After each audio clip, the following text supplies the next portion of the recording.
Yeah.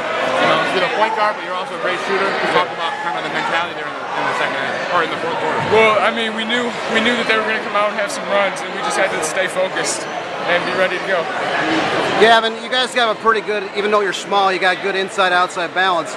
You keep other teams honest, but the same token, they sag too much when you hit that go-ahead three-pointer. Talk about when you took the shot. Did you see that space, or did you feel? Oh yeah, I saw the space. I knew once the big went under, I knew that I had the shot.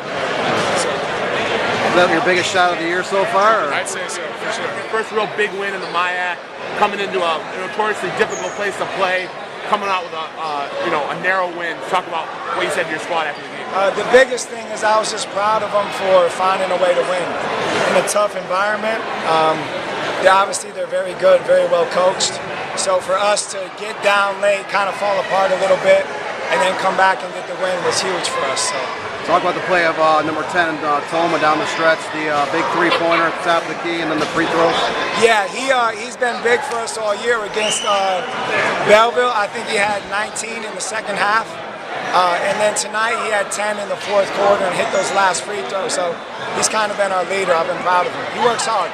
What do you tell your team going forward from this game? 5-0, got a couple big wins in the MIAC.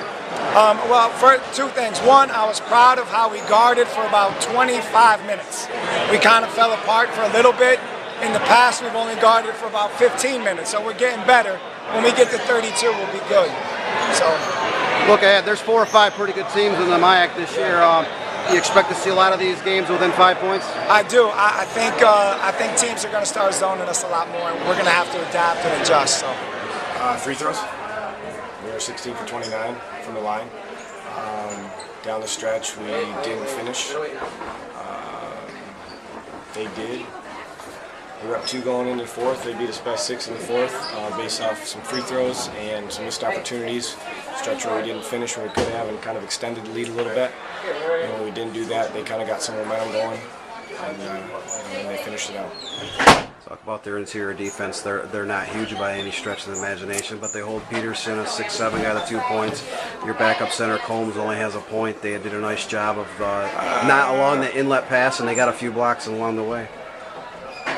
Yes, they doubled well. They had a good scheme for that, and we didn't read it real well either, so we didn't really help ourselves.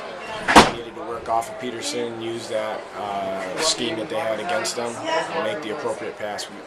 We didn't really do that consistently, and then they did get they got some hands in there on them, and so hopefully next time we can be a little stronger inside, and we'll make our adjustments for what we need to do when we go to their place.